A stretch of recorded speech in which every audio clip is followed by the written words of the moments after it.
Ukraine के सदर Vladimir Zelensky ने रूसी हमनसब के साथ किसी भी अमन मुज़ाकरात के इम्कान को नामुमकिन करार देते हुए बाज़ाब्ता तौर पर एक हुक्मनामे पर हैं, लेकिन उन्होंने रूस के साथ मुज़ाकरात के दरवाजे खुले छोड़ दिए। ज़ेलेंस्की ने कहा कि वो पुतिन के साथ बरह रास्त बात करना नहीं चाहते।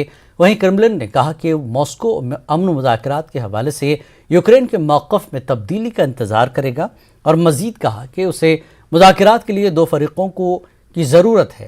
क्रेमलिन के तर्जुमान दिमित्री पेस्कोव ने सहाफ़ियों को बताया कि हम या तो मौजूदा सदर की अपनी पोजीशन तब्दील करने का इंतज़ार करेंगे या फिर यूक्रेन के अवाम के मफाद में अगले सदर के अपनी पोजीशन तब्दील करने का इंतज़ार करेंगे।